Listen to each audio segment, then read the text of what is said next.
Numerous cities hold an annual marathon race. The Shanghai, Xiama and Beima are the short names of the Shanghai, Xiamen and Beijing marathons. But Xi'an calls its marathon Changma, the City Wall Marathon. This is because the course is on top of the ancient city wall.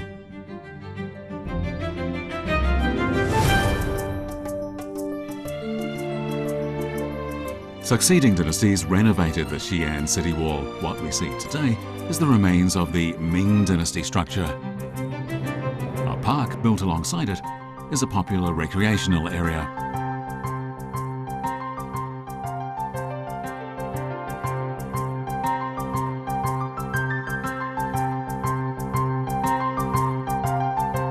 Urban development normally relates to space. In a sense, however, Xi'an has developed in respect of time more than expanding its area.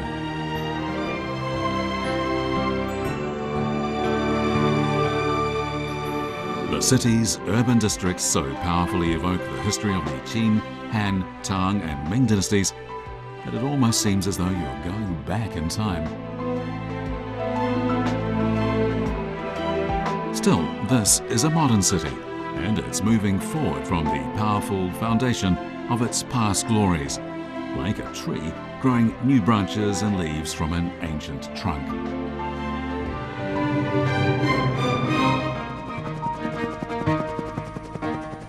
On the next leg of our journey, we'll view the distinctive landscapes of the Qinling Mountains.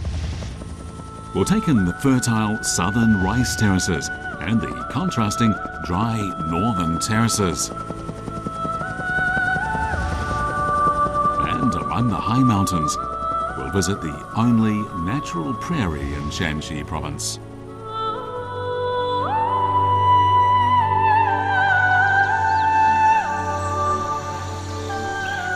By preventing vapor from the south moving northward, the Qinling Mountains nurture numerous streams.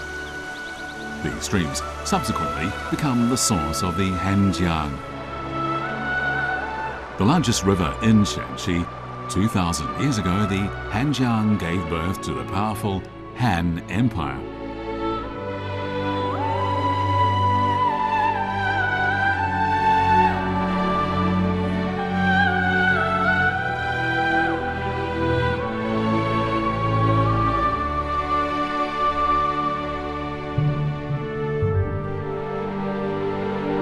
The Shunhe, a tributary of the Hanjiang, winds its way through a city. This is the last leg of the Hanjiang River's journey in Shaanxi. When it reaches the southern foothills of the Qinling Mountains, it enters an alluvial plain. This is the Jianghan Plain, covering 46,000 square kilometers of Hubei province.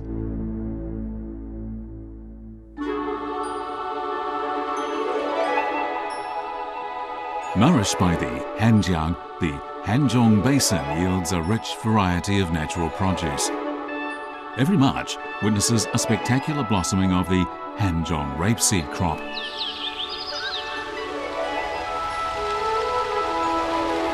From February onwards, 16 million acres of the flowers cut a vast swathe across the country, from the southernmost point of Hainan province to the northernmost Inner Mongolia.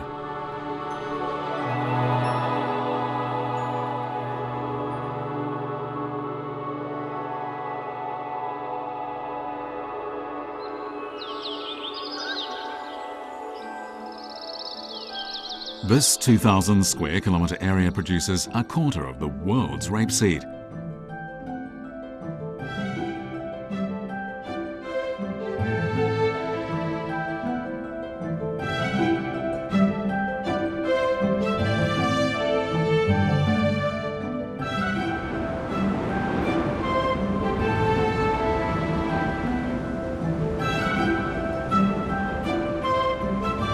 Because it extends across such a broad span of latitudes, Shaanxi enjoys two distinct climates, which in turn give rise to two very different types of terrain. Southern Shaanxi is served by a vast irrigation system fed by many rivers. Thanks to this system, The rice here grows as well as in the fertile south.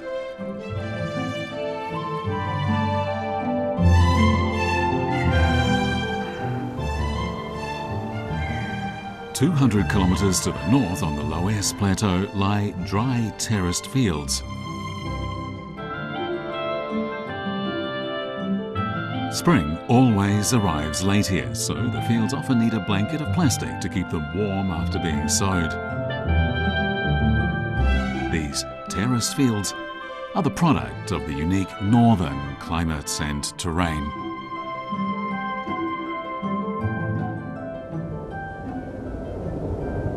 Flying westward, we're approaching Mount Longshan. The temperature drops steadily the further one goes up the 2,000-meter mountain.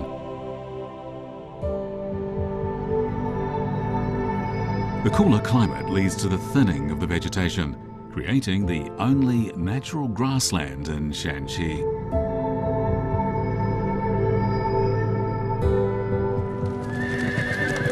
"2,000 years ago, people in the Qin dynasty discovered this rich pasture and began breeding horses.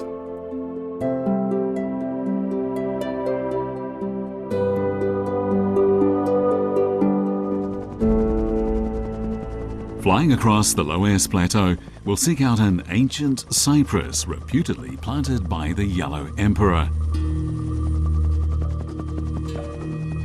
We'll visit a wetland oasis, and in Yan'an, review the glory of a bygone era. After a visit to the plateau cave houses, we'll head south for a glimpse of life that's deeply rooted in this land.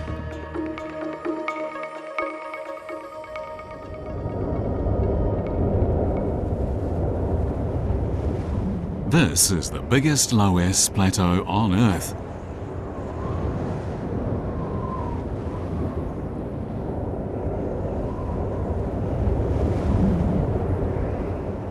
Here, the Loess layer can be as much as 180 meters deep.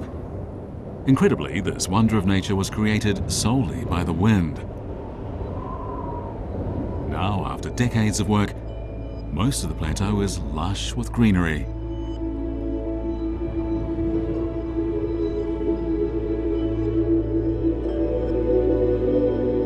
Millions of years ago, cold, dry winds blew down from the northwest. When they met the Qinling Mountains, they slowed, and the sand and soil they carried settled. Slowly, at a rate of 1 meter every 10,000 years, the sand built up.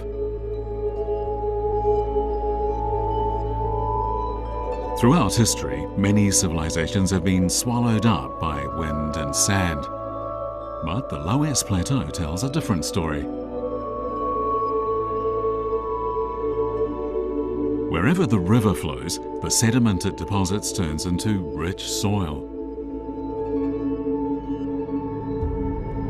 It was in river valleys like this thousands of years ago that the earliest forms of agriculture were developed. To this day, the ancient crop called su continues to thrive here, although these days it's known as millet.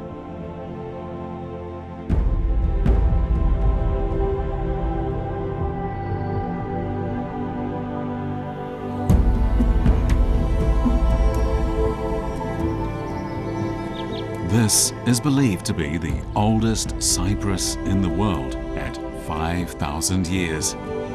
Legend has it that the Yellow Emperor himself planted it. More than a fifth of the world's population is believed to share a common ancestor, the Yellow Emperor. He's credited with establishing a tribal confederation which became the foundation of the Chinese nation and of the civilization which emerged on the Loess Plateau.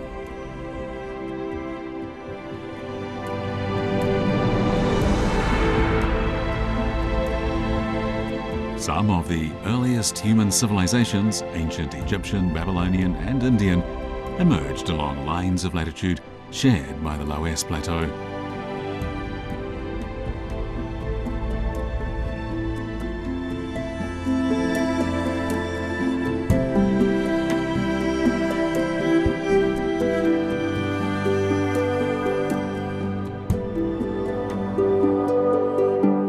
riverside wetland comes into view.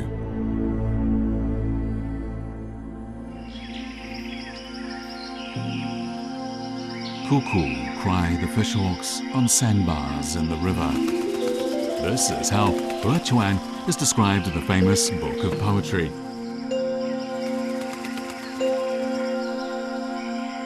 Here, near the middle reaches of the Yellow River 20 centuries ago, the forefathers of the Chinese people lived an idyllic existence. They described their daily life and feelings in song, and they thus created the earliest form of poetry, collected in works such as the Book of Poetry.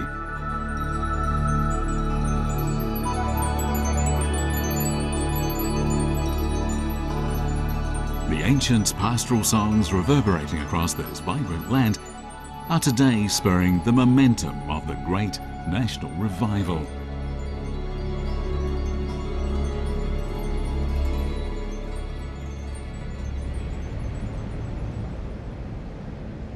This 9-story tower built in the Ming Dynasty is the symbol of Yan'an.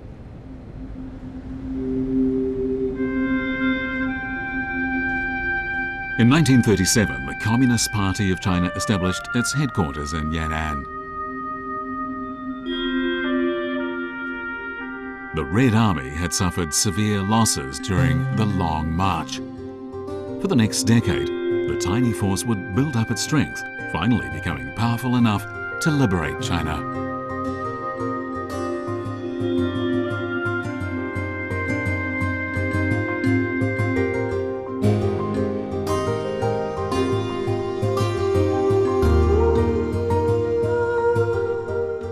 From above, cave dwellings can be seen embedded in the mountain slopes.